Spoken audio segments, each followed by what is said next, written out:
안녕하세요. 주식 분석하는 남자입니다. 자, 오늘은 어제 오늘 양일간 빅히트 엔터테인먼트 공모 청약 일반 공모 청약이 끝났습니다. 청약 예수금 카카오 게임즈보다 조금 일부 모자랐는데요. 뭐 시장에서 100주 넘을 것이다 이런 기대감과 달리 58주로 끝났습니다. SK바이오팜보다 많이 됐고요. 카카오 게임즈랑 거의 비슷한 그 증거금이 들어왔던 것 같습니다. 경쟁률은 607대 1입니다. 코스피에 다음 주 15일 날 목요일 날 상장될 예정이고요. 뭐 제목은 제가 따상 가능 이렇게 적어놨지만 이 부분 조금 이따 같이 말씀드리게요. 공모증거금 58조로 몰린 대여급 IPO였습니다. 경쟁률 607대 1이었고요. 주관사가 NH, 한국, 미래에셋, 키움 네 군데서 증권사에서 청약할 수 있었습니다. 한국투자증권으로 제일 많이 경쟁률이 몰렸다고 하는데요. 이 정도 607대 1이면 아마 1억당 증권사별로 좀 다르긴 하겠지만 한 주는 아니고 한 두 주에서 많게는 세 주 정도 받을 걸로 예상이 됩니다.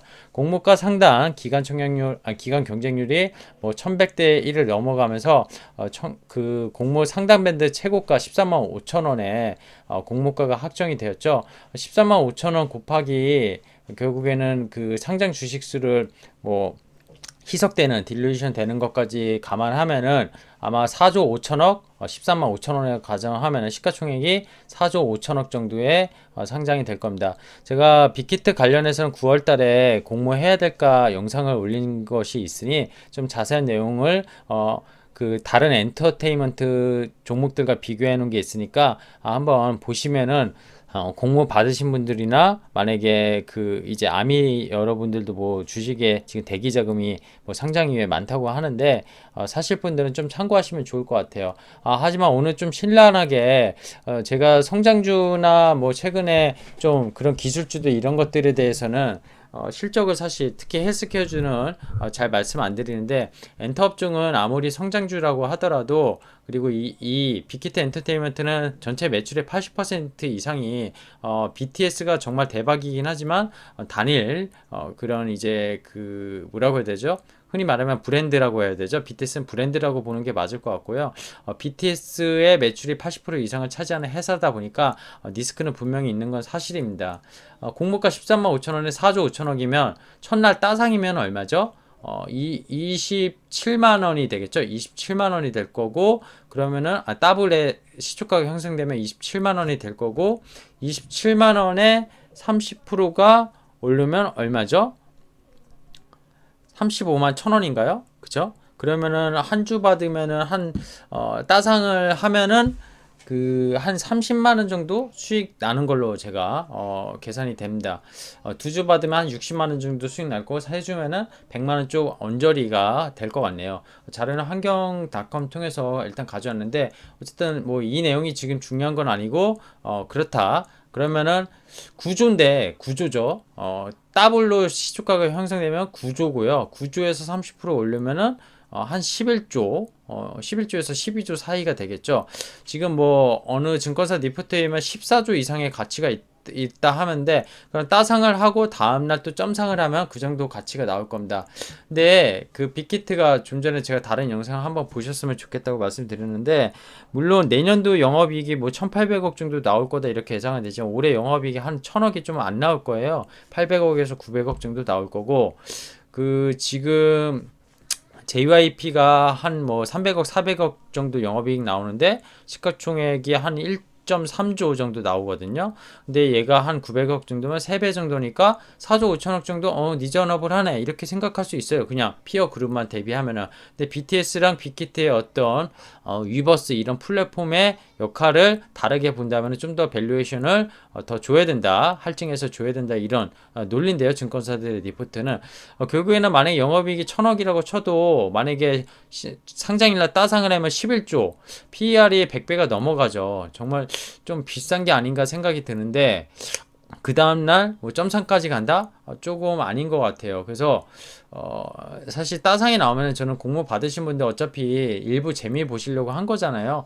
파시는 게 맞지 않나. 물론 제 의견이 100% 맞는 게 아닙니다. 유동성이라는 게 결국 최근에 공모주들을 SK바이오팜이나 카카오게임즈가 지금은 결국에는 고점 대비 많이 내렸지만 따상의 점상까지 갔었고 어디까지 갈지 모르기 때문에 들고 계셨다가 물리는 경우가 있고 쫓아가면서 또 물리는 경우가 있는데 어느 정도 공모 받으신 분들은 정말 장기 투자자가 아니시면은 일단은 팔고 좀 조정을 받고 보유해서 물량들 풀리고 기간 물량 나오면은 팔고 나서 다시 살 기회는 분명히 주식이라는 게 있거든요. 이렇게 비싼 밸류를 엔터주가 받고 간다는 거는 일단 제 입장에서는 사실 조금 납득할 수는 없습니다.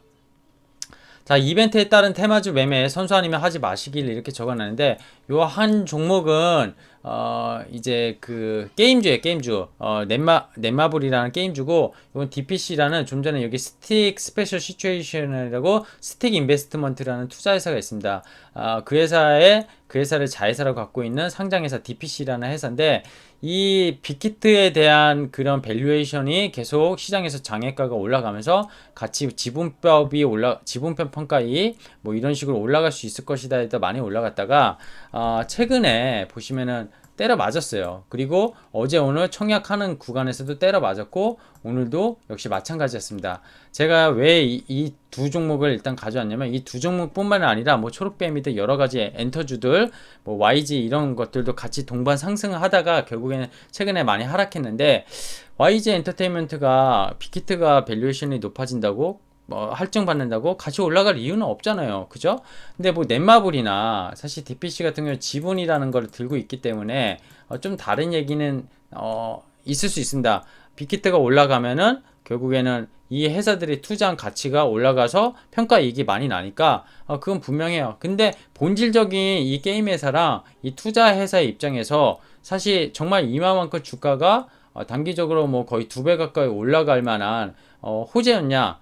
생각해보면은 그렇지 않다는 거죠. 본질의 가치의 주식은 생각을 해야죠. 이 회사가 빅히트로 인해서 성장할 수 있는 주식들은 아니잖아요. 기본적으로. 그죠? 투자를 한 거잖아요. 그렇기 때문에 이런 테마주 결국 여기 구간에서 뭐 많이 올라와서 사신 분들이 결국에는 물리시지 않았을까 상당히 뭐 좀 많은 것 같아요. 이런 분들 반등 줄 때 기술적으로 줄 때 털어야 된다고 보고 있고요. 오늘 말씀드리고자 하는 집중 포인트 하나는 이벤트에 따른 테마주 매매 선수 아니면 하지 마시길 제발 부탁드립니다. 그게 주린이 여러분으로서도 자기의 자산을 지키는 거고 제가 공부를 해야 된다고 하지 않았습니까? 주식이라는 게 그냥 마냥 계속 오르는 거 아니라고 말씀 계속 드리고 있고요. 채널을 통해서도 공부를 하셔야 되고 본인만의 어떤 투자 방식을 굳건히 만드셔야 되고 그냥 남이 얘기하고 남들이 좋다 이런 제 채널도 마찬가지입니다. 제 채널에서 그냥 좋다고 하는 종목을 무작정 사시면은 그거는 100% 실패해요. 100%. 제가 어느 구간에서 그 종목을 점검할지 모르는 거잖아요. 이 구간에서 점검했을지 나중에 장기적으로 올라갈 종목을 추천하더라도 단기적으로는 힘들 수 있습니다. 물론 그럼 이 자리에서 제가 추천할 수 있냐? 또 그런 것도 아니죠. 시기적으로 그 타이밍에 맞추기 힘들지만 결국 종목을 자기가 접근할 때 들여다보고 있으면은 이렇게 조정을 받았을 때 정말 사야 될 종목이면은 살 수 있는 그런 자신감이 생기겠죠. 결국 쫄리면은 주식은 실패합니다. 자기가 잘 알아야 되고 자기가 잘 아는 종목에 투자해야 되고 그런 종목에 집중해야지 시드머니도 벌 수 있고 주식으로 경제적 자유와 그런 것들을 느낄 수 있다는 거를 누릴 수 있다는 거를 말씀드리고자 합니다. 오늘 빅히트 공모에 대해서 말씀드리면서 사실 말씀드리고자 했던 핵심은 이거예요. 자, 오늘 그런 코스피 코스닥 정리해 볼게요. 어제 제가 주도주의 변화가 일어났냐 기간이 사면서 이런 그 어제 시장을 정리를 했는데 주도주 변화 일어나지 않을 것이다 말씀드렸고 오늘 5일째 연속 양시장은 상승 마감했어요. 물론 새벽에 미국 증시가 뭐 트럼프가 조기 퇴원하면서 기술주 위주의 센 반등이 나왔고 성장주 투자 심리가 회복된 것도 한 역할을 했습니다. 거래대금은 코스피 코스닥 양시장 약 10조 원으로 합쳐서 20조 원 유지했고 8월 대비 많이 빠졌죠. 9월 대비 빠지는 모습 거의 30조 가까이 가다가 최근에 빠지는 모습 아마 미국 대선을 앞두고 그리고 큰 증권사들의 신용이 막히면서 좀 거래대금이 빠지는 것 같아요. 하지만 예탁금은 그렇게 많이 줄지 않았다는 거 여전히 55조 원 이상 유지하고 있다는 거는 증시 유동성은 풍부하다는 걸 방증하고 있습니다. 오늘 외국인은 어땠죠? 주식시장은 5거래 연속 상승하면서 선물 매도 좀 해지 물량이 나왔고요. 그러면서 상승폭이 축소 마감을 했습니다. 일부 바이오 업종과 음식료 업종만 강세였고요. 웬만한 종목은 많이 떨어졌습니다. 기관 같은 경우는 오늘 어땠죠? 어제는 구트로이카 업종을 샀는데 오늘은 2차전지, 바이오, 인터넷, 흔히 말하면 언택트 관련주, 성장주를 샀어요. 제가 좋게 보는 그런 것들을 샀고요. 자동차 업종, 운수장비 그렇게 좋다면서 순매도를 했습니다. 사실 현대기아차, 현대모비스 전부 다 실적이 코로나 이후 회복되고 미주 쪽 판매량이 늘어난 건 맞아요. 근데 제가 오늘 실적을 좀 체크해 봤거든요. 좀 이거는 그냥 간단하게 말씀드리고 다음에 체크 드리겠지만 올해 실적 대비 PER이 10배 넘는 올해 예상 대비 PER이 10배 새 종목이 다 넘어갔습니다. 그러면 어쨌든 수소 관련이나 전기차 관련해서 어쨌든 얘네도 성장주를 좀 본다고 하지 않았냐 당신 이렇게 볼 수 있는데 아직 그런 헬스케어나 어떤 IT에 대한 성장주로 저는 자동차 업종에 여전히 보고 싶지는 않아요. 다만 수소 환경 레벨이나 수소 플랫폼 이런 거에서 니콜라 때문에 더 떴던 이슈도 있었는데 밸류만 보면은 자동차 밸류가 PER이 10배 정도면은 사실 올 만큼 오지 않았나 생각이 들거든요. 그래서 자동차 업종도 여기서 추격 매매하기에는 좀 부담스럽다고 저는 생각을 하고 있습니다. 뭐 더 오르면은 제가 틀린 거겠죠. 하지만 제가 보는 입장은 그렇다는 거고요. 어제 시장 채널 보신 분은 알겠지만 시장의 주도주 변화인가 아니라고 생각합니다. 연속적이지 않다 이렇게 보고 있고요. 오늘 코스피 차트 잠깐 볼게요. 코스피 차트 보면은 보세요. 의약품, 그죠? 음식료품 아까 일부 업종 빼고는 어제 강했던 운수장비, 철강, 비금속, 섬유 일부, 뭐 화학은 일부 LG화학 때문에 올랐지만 전기가스 다 약했습니다. 차트는 어제 말씀드린 21선, 61선 기간 조정 좀 계속 이어가면서 개별 종목 장세될 거다 말씀드렸죠. 코스닥도 어땠죠? 코스닥도 똑같습니다. 21선까지 오늘 올라왔지만 더 이상 올라가지 못하고 있고요. 61선 이게 이렇게 올라가려면 뭔가 모멘텀이 필요해요. 근데 미국 대선에 대한 불확실성 여전히 시장에서 분명히 있고요. 역시 코스닥도 개별 종목 장세가 이어나갈 거다. 오늘 여기 특징적인 테마주 말고는 코스닥은 전반적으로 그냥 보합 정도로 느껴지는 하루였던 것 같습니다. HTS 보면서 말씀드리죠. 추가적으로 HTS 보면서 말씀드리겠습니다. 거래소 오늘 11조 거래 대금, 그죠? 코스닥도 10조, 양시장 21조 정도 터졌고요. 수급 볼까요? 수급 보면은 외국인은 거래소 1,700억, 기관이 190억. 어제는 그렇게 사서 올리더니 기관은 오늘도 또 여전히 보수적인 입장. 코스닥은 개인이 이끌었고요. 외국인이 거래소를 그래도 끌어올렸습니다. 그죠? 거래소는 0.3%, 코스닥도 0.49%. 아마 내일 정도는 좀 조정이 나오지 않을까 생각이 들고요. 뭐 조정이라는 게 세지 않아요. 아까 말씀드렸던 그리고 관심 종목들 잠깐 살펴볼게요.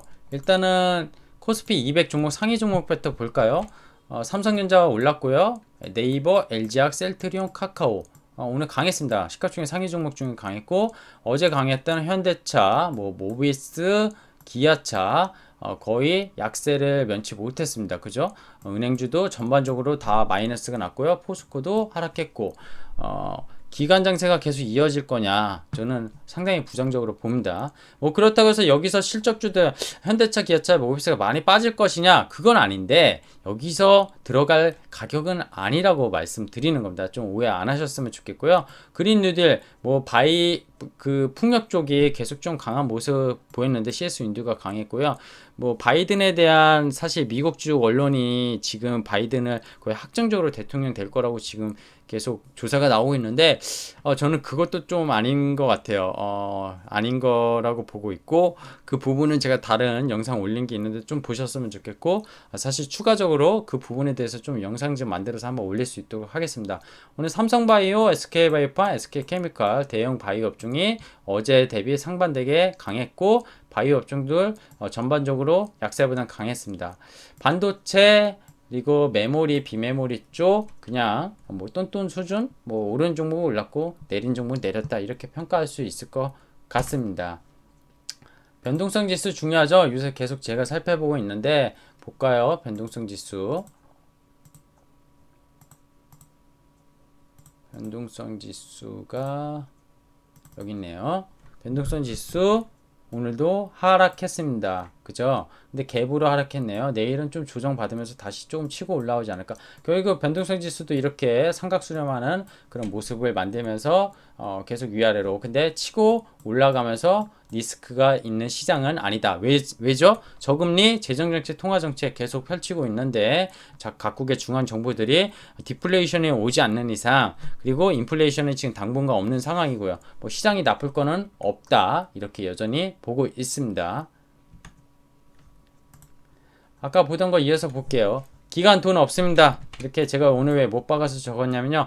어제도 말씀드렸지만 연기금은 이 지수대에서 적극적으로 살 마음 사실 없고요. 뭐 보험사나 투신, 펀드 들어가야지. 보험, 변액보험 이런 게 들어가야지. 사실 살 수 있죠, 기관들이. 근데 지금 같은 저금리에, 그리고 펀드 그동안에 공모펀드 수익률 보면은 최근에 코스닥 벤처나 코스닥 펀드들이 코로나 이후 올라온 건 사실이지만 누적적으로 보면은 사실 성과들이 상당히 부진하거든요. 그래서 과거의 기관 장세, 뭐 기관들이 사는 수급을 따라 종목을 사야지 이긴다, 이런 종목 플레이 기관이 주도한다 개념 완전히 이번 코로나 사태로 바뀌었다고 보시면 됩니다. 저도 예전에는 기관이 사는 거, 투신권이 사는 거, 뭐 연기금, 보험사가 사는 거 이런 것들 위주로 사실 종목을 봤다면은 최근에 그런 종목들을 꼭 올라간다는 보장 없고 개인의 수급이 좋았던 것들이, 더 큰 손들이 샀던 것들이, 더 종목들이 상당히 시세가 좋았던 거를 보면은 이런 과거의 패턴, 과거의 히스토리 이런 것들을 이제는 코로나 이전과 코로나 이후는 다르게 보셔야 된다. 한국 증시의 개인 투자가의 그런 레벨이 많이 달라졌다. 일반 주린이 투자자들을 얘기하는 거 아니에요. 정말로 큰 손들이나 또 개인들 중에 정말 분석 잘 하시는 분들, 저보다 고수이신 분들 정말 많습니다. 시장에 고수이신 분들 정말 많고요. 단순히 증권사 애널리스트보다 더 분석 잘 하시는 분들 많아요. 기업의 숫자 보고 다트 가서 재무제표 보면서 기업들 정말 사전에 잘 봐서 2배, 3배, 뭐 템버거까지 먹는 분들도 시장에 상당히 많다는 걸 우리는 알고 우리는 그런 플레이를 같이 추종하는, 따라가야 되는 매매를 해야 된다. 이런 말씀을 좀 드리고 싶습니다. 정리를 해볼까요?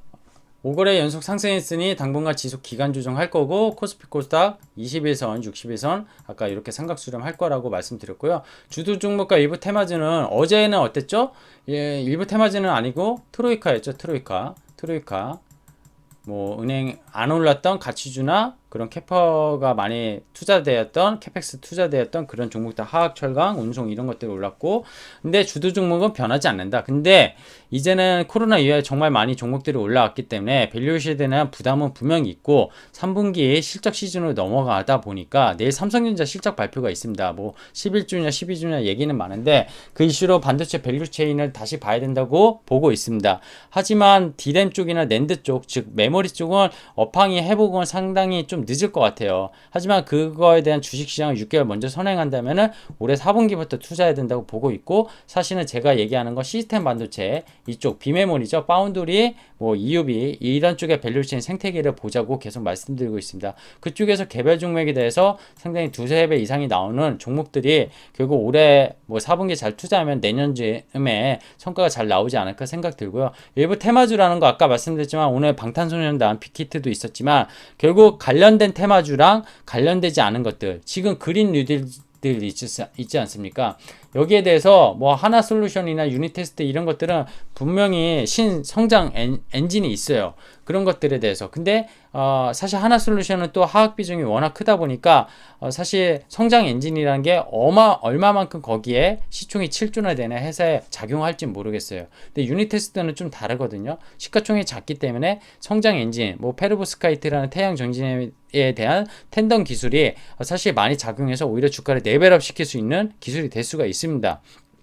그러니까 모멘텀이 된다는 거죠. 근데 하나솔루션은 모멘텀은 될지언정 시가총이 너무 크면 거기에 대한 하락 비중이 너무 매출 비중이 크다 보니까 과연 그거에 대해서 주가가 올라갈 수 있을지 거기에 대해서 좀 의문이라는 거고, 즉 정고점을 넘어가기는 좀 쉽지 않지 않을까. 근데 하지만 유니테스트는 좀 다르지 않을까, 이런 생각을 갖고 있습니다. 다시 한번 강조드리고 싶은 건 이벤트에 따른 테마주 매매, 정말 관련성 없는 것들을 같이 따라가면은 그런 것들은 전문가 단타족 아니시면은 제발 하지 마시길 저는 말씀드리고 싶습니다. 그 얘기는 저는 뭐냐면 주식 분석하는 남자의 결이랑 맞지 않고요. 제 채널과 맞지 않으신 분이니 사실 뭐 저를 무시하셔도 좋으니까 제발 안 하셨으면 좋겠고, 고점에서 자기의 자본 제발 잃지 않으셨으면 좋겠습니다. 정말 종목이나 실적 자기 아는 종목 공부하고 들어가면은 조금 10% 15% 조정 나와도 현금 비중 적절히 조절하고요. 정말 괜찮은 종목이라면 버티면 다시 충분히 수익을 낼 수도 있습니다. 물론 고점에 안 들어가기 위해 더 노력을 해야 되고요. 그런 식의 투자는 지양하시라고 오늘 다시 한번 말씀드리고 싶습니다. 자, 여기까지 오늘 하겠습니다. 제 채널 컨텐츠 제작에 힘이 되오니 구독과 좋아요 많이 해주시고요. 알람 설정도 안 하면 여러분 손해이니 꼭 부탁드릴게요. 좋은 밤 되십시오.